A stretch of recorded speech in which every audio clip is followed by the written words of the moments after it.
Thousands of men stagger across a scorched hillside, throats cracked, lips blistered.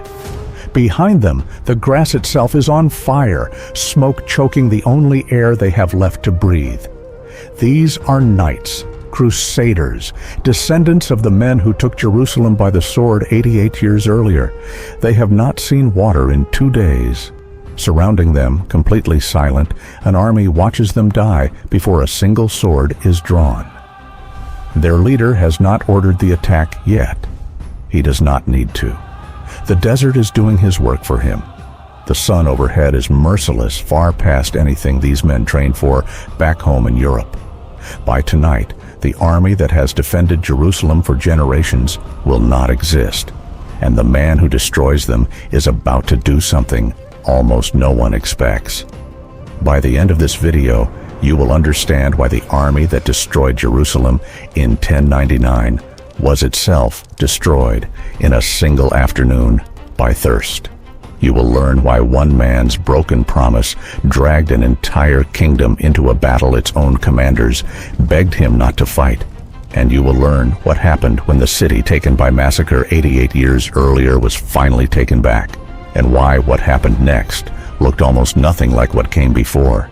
This is 1187, the year mercy became the more shocking choice. By the 1180s, the Crusader kingdom of Jerusalem has existed for nearly 90 years, surrounded by Muslim territory, sustained by treaties, and a fragile balance of power. Across that border, a former Kurdish general named Saladin has spent over a decade unifying Egypt and Syria into the first force in generations capable of threatening Jerusalem outright. He profits more from open trade than from war, and has avoided one.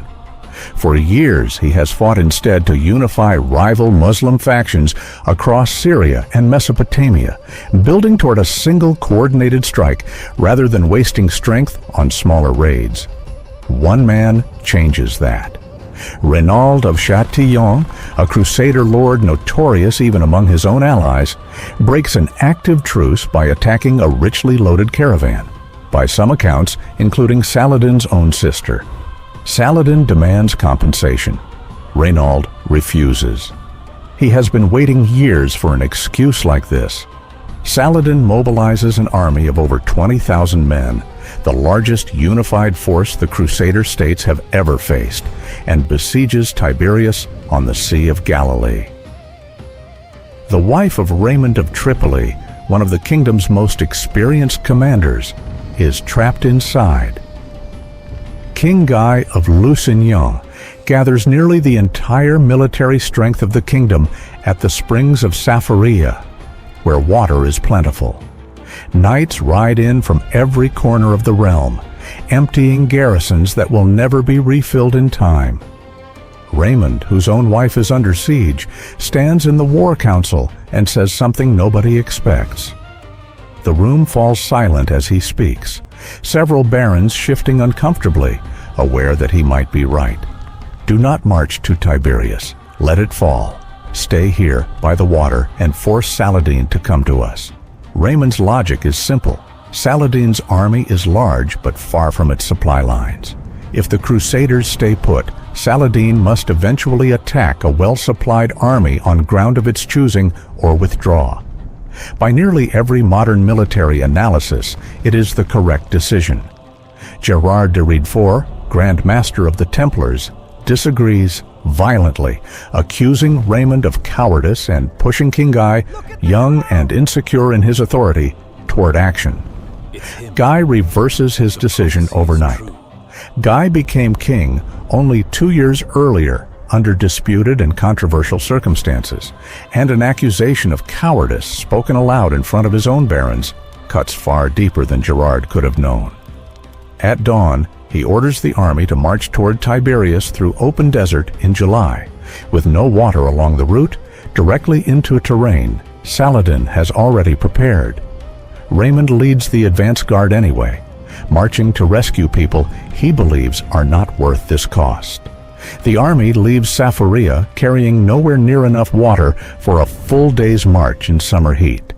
Saladin already knows they are coming. His light cavalry harasses the column constantly, denying access to wells, never fully engaging, simply forcing the Crusaders to keep moving under fire without rest. By midday, the army has covered barely half the distance, suffering badly. Guy orders a stop for the night on a barren plateau near a rocky hill known as the Horns of Hattin, hoping to reach the lake at dawn. There is no water on the plateau, none at all. Through the night, Saladin's forces surround the camp completely. At dawn, they set fire to the dry summer grass. Thick smoke rolls across the camp, mixing with dust from Saladin's cavalry, making it nearly impossible to see or organize a formation. Beneath full chainmail built for European winters, the knights are roasting alive under the Levantine summer sun. The infantry, suffering worst from thirst, begins surrendering outright, captivity now preferable to another hour in the heat. The knights attempt repeated charges to reach the lake. Each is repelled. Raymond, leading one charge, breaks through Saladin's lines entirely, and rather than turning back, keeps riding, escaping the battlefield for good. What remains retreats to the horns themselves. Guy's royal tent is pitched at the summit, beside the kingdom's most sacred relic, a fragment believed to be the true cross, carried into battle as a guarantee of victory. The fighting is brutal and short. By early afternoon, the position collapses entirely. King Guy is captured. The true cross is captured. The army that has defended Jerusalem for generations no longer exists. That evening, the captured Guy is brought before Saladin, who personally hands him a cup of cooled water, a calculated gesture, since offering drink to a prisoner traditionally implied a guarantee of safety. Renaud of Châtillon, whose broken truce started this war, is brought in next. Saladin offers him nothing. He reminds Renaud of the broken oath and the attacked caravan, then kills him personally, the one act of direct vengeance Saladin allows himself in the entire campaign.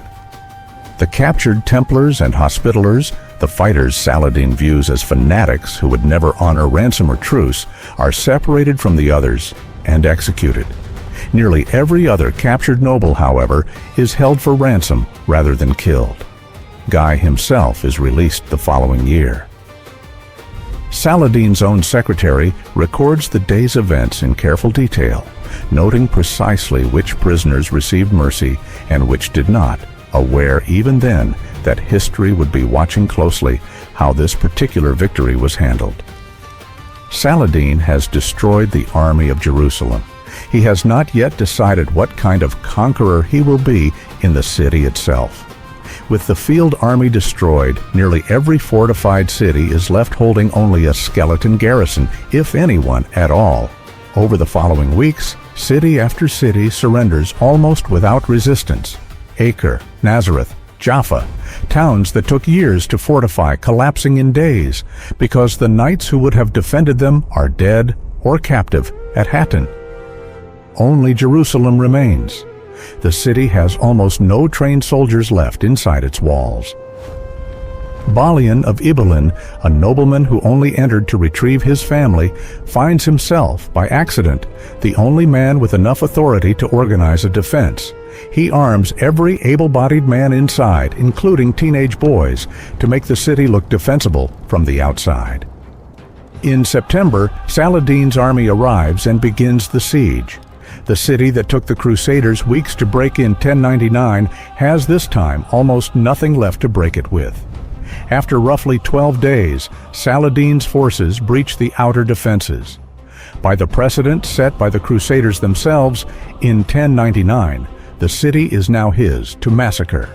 Balian rides out to negotiate, warning that if mercy is refused, the defenders will destroy the city's holiest sites and kill every Muslim prisoner before fighting to the last man, leaving Saladin a ruin instead of a prize.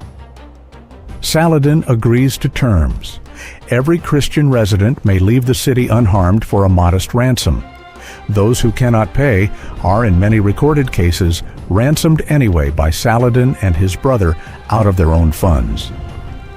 Long columns of refugees stream out through the gates for days afterward, carrying what possessions they can manage, watched over by soldiers under strict orders not to harass them.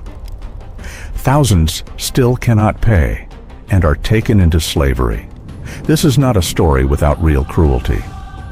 But compared to the deliberate days-long slaughter of 1099, the contrast is stark enough that even Crusader chroniclers struggle to frame Saladin as anything but restrained. On October 2nd, 1187, Jerusalem surrenders. Saladin enters Jerusalem not as an avenger, but as a disciplined ruler determined to prove his conquest different in kind from the one before it. He allows the Eastern Christian population, long treated as second class under Crusader rule, to remain under his protection. The Dome of the Rock, used as a church for nearly a century, is restored to Muslim use. For the first time in 88 years, the city is no longer held by Western European conquerors. News reaches Europe within months and triggers the Third Crusade, bringing Richard the Lionheart and Saladin into one of history's most famous rivalries, a war that ends in negotiated peace, not reconquest.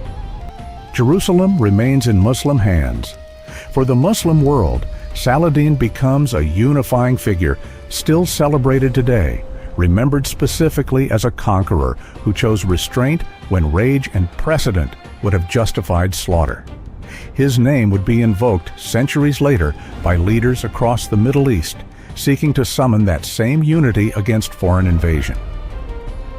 For the Crusader states, 1187 marks the beginning of an irreversible decline, surviving along the coast for another century, but never reclaiming Jerusalem itself. One army took the city by massacre. 88 years later, another took it back and chose, deliberately, not to repeat it. 1187. The year a broken promise destroyed an army, a desert finished what swords could not, and a conqueror chose, against every expectation, to be remembered for mercy instead of vengeance. If this story made you think, leave a comment. Do you think Saladin's restraint was genuine mercy or calculated strategy dressed as mercy? Subscribe to the Vault of Numbers. Every week, one number, one story history forgot to tell you. The next number in the vault, a king took 300 men to a narrow mountain pass. He knew they would not come back. He went anyway. The vault remains open.